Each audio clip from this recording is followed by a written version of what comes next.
Thank you.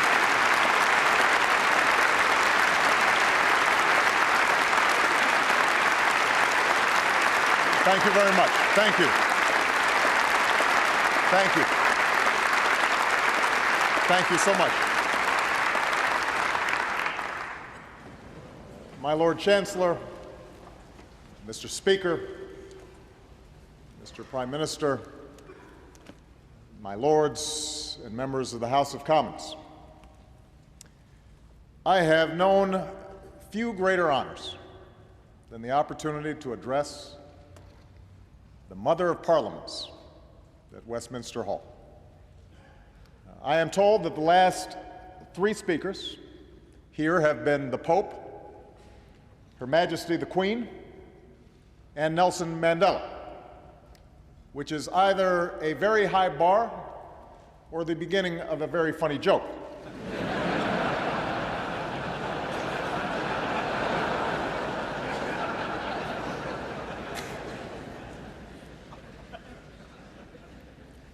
I've come here today to reaffirm one of the oldest, one of the strongest alliances the world has ever known. It's long been said that the United States and the United Kingdom share a special relationship. And since we also share an especially active press corps, that relationship is often analyzed and overanalyzed for the slightest hint of stress or strain. Of course, all relationships have their ups and downs. Admittedly, ours got off on the wrong foot with a small scrape about tea and taxes. There may also have been some hurt feelings when the White House was set on fire during the War of 1812. But fortunately, it's been smooth sailing ever since. The reason for this close friendship doesn't just have to do with our shared history, our shared heritage, our ties of language and culture, or even the strong partnership between our governments. Our relationship is special because of the values and beliefs that have united our people through the ages. Centuries ago, when kings, emperors, and warlords reigned over much of the world, it was the English who first spelled out the rights and liberties of man in the Magna Carta. It was here, in this very hall, where the rule of law first developed, courts were established, disputes were settled, and citizens came to petition their leaders. Over time, the people of this nation waged a long and sometimes bloody struggle to expand and secure their freedom from the crown. And propelled by the ideals of the Enlightenment, they would ultimately forge an English Bill of Rights and invest the power to govern in an elected parliament that's gathered here today.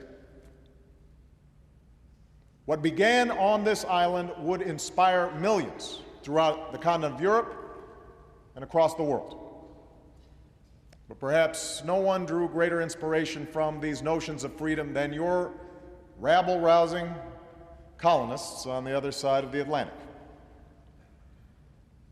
As Winston Churchill said, the Magna Carta, the Bill of Rights, habeas corpus, trial by jury, and English common law find their most famous expression in the American Declaration of Independence.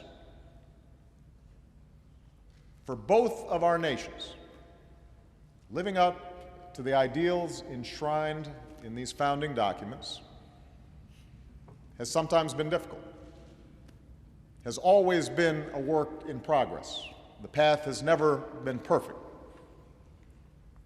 But through the struggles of slaves and immigrants, women and ethnic minorities, former colonies and persecuted religions, we have learned better than most that the longing for freedom and human dignity is not English or American or Western. It is universal, and it beats in every heart. Perhaps that's why there are few nations that stand firmer, speak louder, and fight harder to defend democratic values around the world than the United States and the United Kingdom. We are the allies who landed at Omaha and Gold, who sacrificed side by side to free a continent from the march of tyranny and help prosperity flourish from the ruins of war. And with the founding of NATO, a British idea, we joined a transatlantic alliance that has ensured our security for over half a century. Together with our allies, we forged a lasting peace from a Cold War. When the Iron Curtain lifted, we expanded our alliance to include the nations of Central and Eastern Europe and built new bridges to Russia and the former states of the Soviet Union. And when there was strife in the Balkans, we worked together to keep the peace. Today, after a difficult decade that began with war and ended in recession, our nations have arrived at a pivotal moment once more.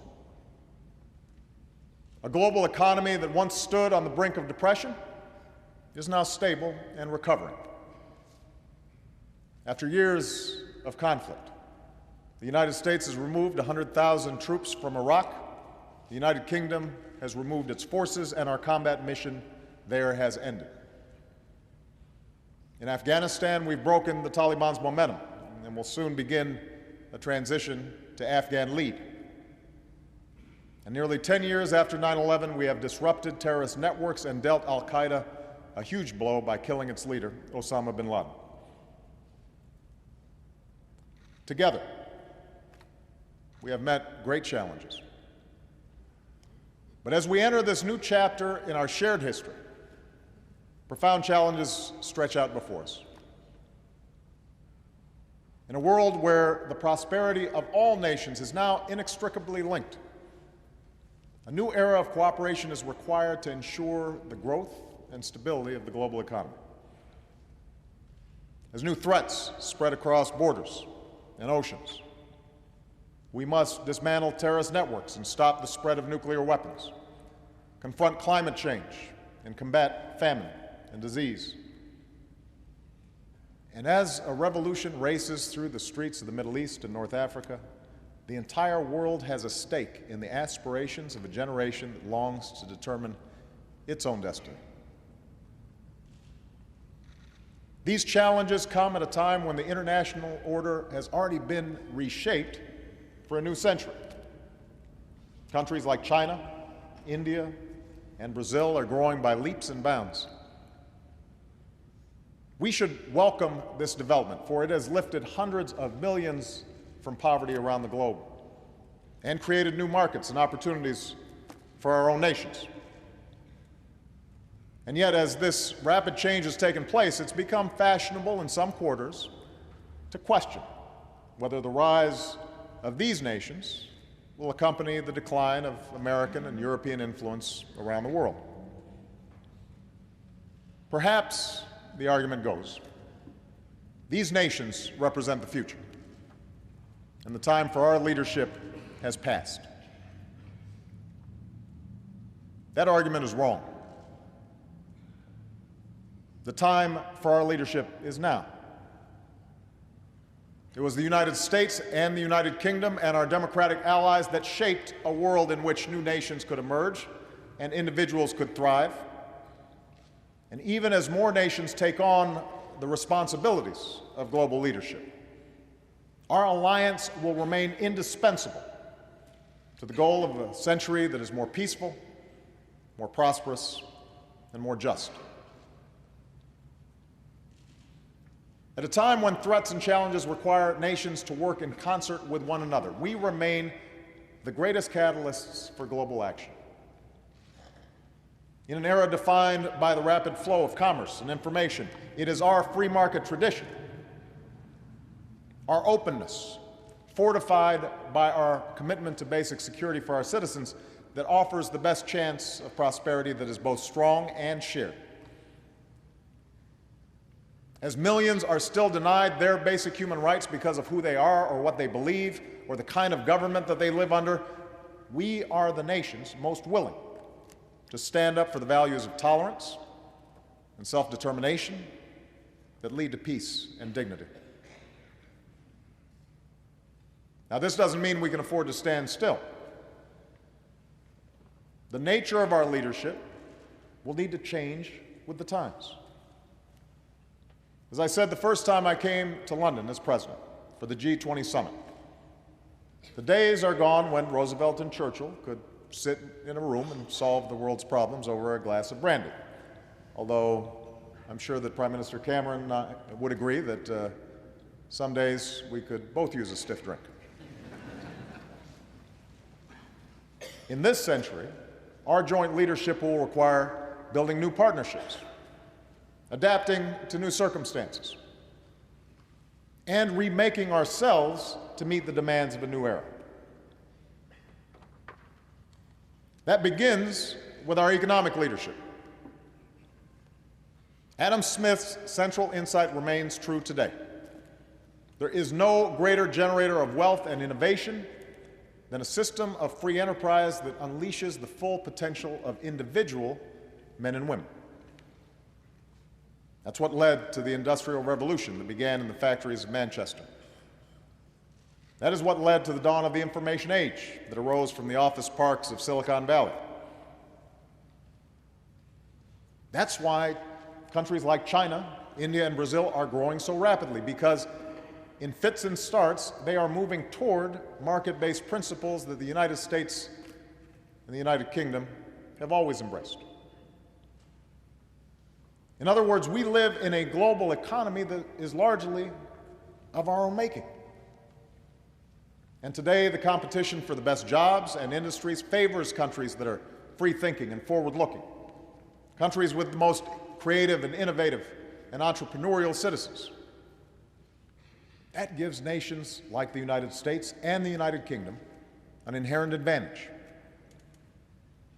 For from Newton and Darwin to Edison and Einstein, from Alan Turing to Steve Jobs, we have led the world in our commitment to science and cutting-edge research, the discovery of new medicines and technologies. We educate our citizens and train our workers in the best colleges and universities on earth.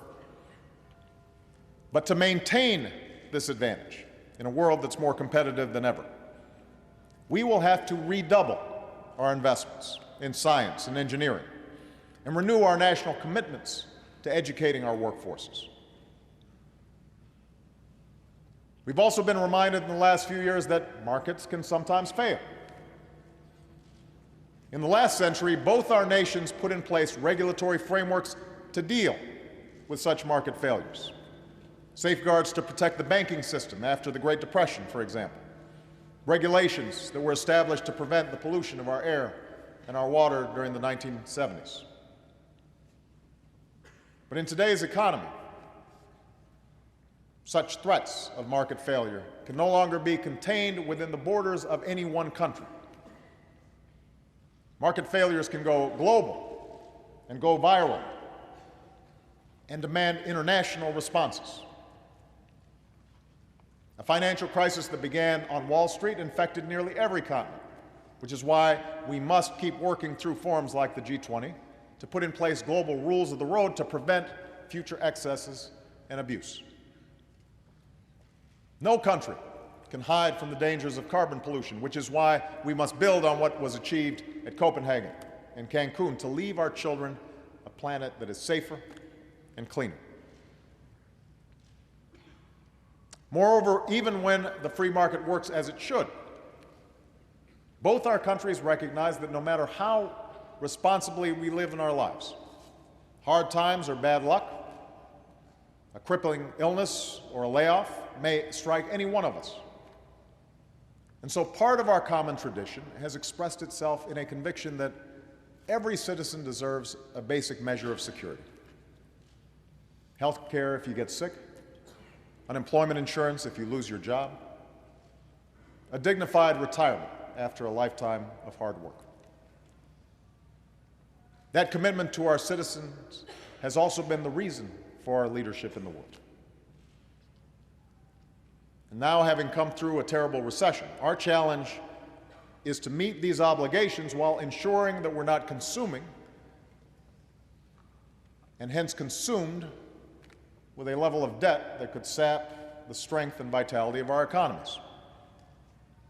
And that will require difficult choices, and it will require different paths for both of our countries. But we have faced such challenges before, and have always been able to balance the need for fiscal responsibility with the responsibilities we have to one another.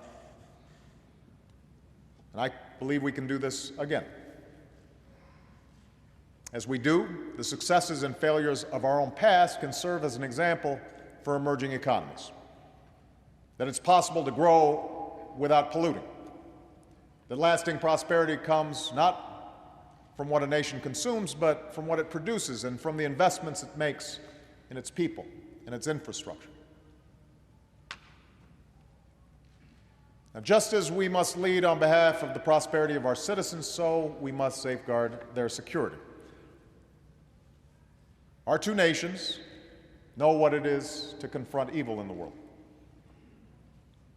Hitler's armies would not have stopped their killing had we not fought them on the beaches and on the landing grounds, in the fields and on the streets. We must never forget that there was nothing inevitable about our victory in that terrible war. It was won through the courage and character of our people. Precisely because we are willing to bear its burden, we know well the cost of war. And that is why we built an alliance that was strong enough to defend this continent while deterring our enemies. At its core, NATO is rooted in the simple concept of Article 5, that no NATO nation will have to fend on its own, that allies will stand by one another, always. And for 6 decades, NATO has been the most successful alliance in human history. Today, we confront a different enemy. Terrorists have taken the lives of our citizens in New York and in London. And while al-Qaeda seeks a religious war with the West, we must remember that they have killed thousands of Muslims, men, women, and children around the globe. Our nations are not and will never be at war with Islam. Our fight is focused on defeating al-Qaeda and its extremist allies. In that effort, we will not relent, as Osama bin Laden and his followers have learned. And as we fight an enemy that respects no law of war, we will continue to hold ourselves to a higher standard by living up to the values, the rule of law, and due process that we so ardently defend. For almost a decade, Afghanistan has been a central front of these efforts. Throughout those years, you, the British people, have been a stalwart ally, along with so many others who fight by our side. Together, let us pay tribute to all of our men and women who have served and sacrificed over the last several years. For they are part of an unbroken line of heroes who have borne the heaviest burden for the freedoms that we enjoy. Because of them, we have broken the Taliban's momentum. Because of them, we have built the capacity of Afghan security forces. And because of them, we are now preparing to turn a corner in Afghanistan by transitioning to Afghan lead. And during this transition, we will pursue a lasting peace with those who break free of al-Qaeda and respect the Afghan constitution and lay down arms. And we will ensure that Afghanistan is never a safe haven for terror, but is instead a country that is strong, sovereign, and able to stand on its own 2 feet. Indeed, our efforts in this young century have led us to a new concept for NATO that will give us the capabilities needed to meet new threats. Threats like terrorism and piracy, cyber attacks and ballistic missiles. But a revitalized NATO will continue to hew to that original vision of its founders, allowing us to rally collective action for the defense of our people, while building upon the broader belief of Roosevelt and Churchill that all nations have both rights and responsibilities, and all nations share a common interest in an international architecture that maintains the peace. We also share a common interest in stopping the spread of nuclear weapons. Across the globe, nations are locking down nuclear materials so they never fall into the wrong hands because of our leadership. From North Korea to Iran, we've sent a message that those who flaunt their obligations will face consequences, which is why America and the European Union just recently strengthened our sanctions on Iran, in large part because of the leadership of the United Kingdom and the United States.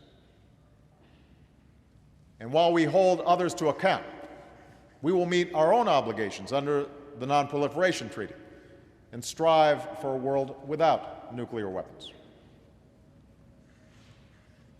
We share a common interest in resolving conflicts that prolong human suffering and threaten to tear whole regions asunder. In Sudan, after years of war and thousands of deaths, we call on both North and South to pull back from the brink of violence and choose the path of peace. And in the Middle East, we stand united in our support for a secure Israel and a sovereign Palestine. And we share a common interest in development that advances dignity and security. To succeed, we must cast aside the impulse to look at impoverished parts of the globe as a place for charity. Instead, we should empower the same forces that have allowed our own people to thrive. We should help the hungry to feed themselves, and the doctors who care for the sick. We should support countries that confront corruption and allow their people to innovate. And we should advance the truth that nations prosper when they allow women and girls to reach their full potential. We do these things because we believe not simply in the rights of nations, we believe in the rights of citizens. That is the beacon that guided us through our fight against fascism and our twilight struggle against communism, and today that idea is being put to the test in the Middle East and North Africa. In country after country, people are mobilizing to free themselves from the grip of an iron fist. And while these movements for change are just 6 months old, we have seen them play out before. From Eastern Europe to the Americas, from South Africa to Southeast Asia. History tells us that democracy is not easy. It will be years before these revolutions reach their conclusion, and there will be difficult days along the way. Power rarely gives up without a fight, particularly in places where there are divisions of tribe and divisions of sect. We also know that populism can take dangerous turns, from the extremism of those who would use democracy to deny minority rights, to the nationalism that left so many scars on this continent in the 20th century. But make no mistake, what we saw, what we are seeing in Tehran, in Tunis, in Tahrir Square, is a longing for the same freedoms that we take for granted here at home. It was a rejection of the notion that people in certain parts of the world don't want to be free or need to have democracy imposed upon them. It was a rebuke to the worldview of Al-Qaeda, which smothers the rights of individuals and would thereby subject them to perpetual poverty and violence. Let there be no doubt, the United States and United Kingdom stand squarely on the side of those who long to be free. And now we must show that we will back up those words with deeds. That means investing in the future of those nations that transition to democracy, starting with Tunisia and Egypt, by deepening ties of trade and commerce, by helping them demonstrate that freedom brings prosperity. And that means standing up for universal rights by sanctioning those who pursue repression, strengthening civil society, supporting the rights of minorities. We do this knowing that the West must overcome suspicion and mistrust among many in the Middle East and North Africa, a mistrust that is rooted in a difficult past. For years, we've faced charges of hypocrisy from those who do not enjoy the freedoms that they hear us espouse. And so to them, we must squarely acknowledge that, yes, we have enduring interests in the region to fight terror, sometimes with partners who may not be perfect, to protect against disruptions of the world's energy supply. But we must also insist that we reject as false the choice between our interests and our ideals, between stability and democracy. For our idealism is rooted in the realities of history, that repression offers only the false promise of stability, that societies are more successful when their citizens are free, and that democracies are the closest allies we have. It is that truth that guides our action in Libya. It would have been easy, at the outset of the crackdown in Libya, to say that none of this was our business, that a nation's sovereignty is more important than the slaughter of civilians within its borders. That argument carries weight with some. But we are different. We embrace a broader responsibility. And while we cannot stop every injustice, there are circumstances that cut through our caution. When a leader is threatening to massacre his people, and the international community is calling for action. That's why we stopped a massacre in Libya. And we will not relent until the people of Libya are protected and the shadow of tyranny is lifted. We will proceed with humility and the knowledge that we cannot dictate every outcome abroad. Ultimately, freedom must be won by the people themselves, not imposed from without. But we can and must stand with those who so struggle, because we have always believed that the future of our children and grandchildren will be better if other people's children and grandchildren are more prosperous and more free. From the beaches of Normandy to the Balkans to Benghazi. That is our interests and our ideals. And if we fail to meet that responsibility, who would take our place? And what kind of world would we pass on? Our action, our leadership, is essential to the cause of human dignity. And so we must act and lead with confidence in our ideals and an abiding faith in the character of our people who sent us all here today. For there is one final quality that I believe makes the United States and the United Kingdom indispensable to this moment in history. And that is how we define ourselves as nations. Unlike most countries in the world, we do not define citizenship based on race or ethnicity. Being American or British is not about belonging to a certain group. It's about believing in a certain set of ideals. The rights of individuals, the rule of law. That is why we hold incredible diversity within our borders.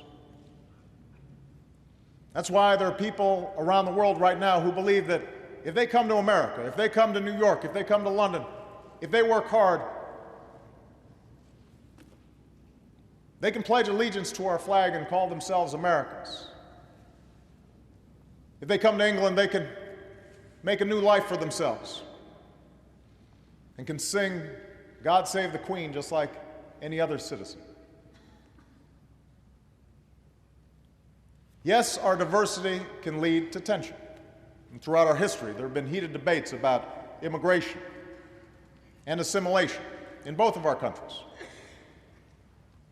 But even as these debates can be difficult, we fundamentally recognize that our patchwork heritage is an enormous strength. That in a world which will only grow smaller and more interconnected, the example of our two nations says it is possible for people to be united by their ideas instead of divided by their differences. It is possible for hearts to change and old hatreds to pass. That it's possible for the sons and daughters of former colonies to sit here as members of this great parliament, and for the grandson of a Kenyan who served as a cook in the British Army to stand before you as President of the United States.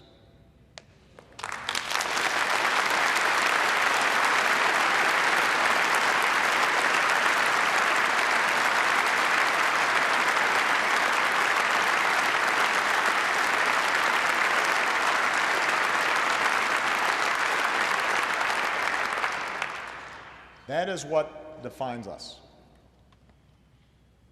That is why the young men and women in the streets of Damascus and Cairo still reach for the rights our citizens enjoy, even if they sometimes differ with our policies.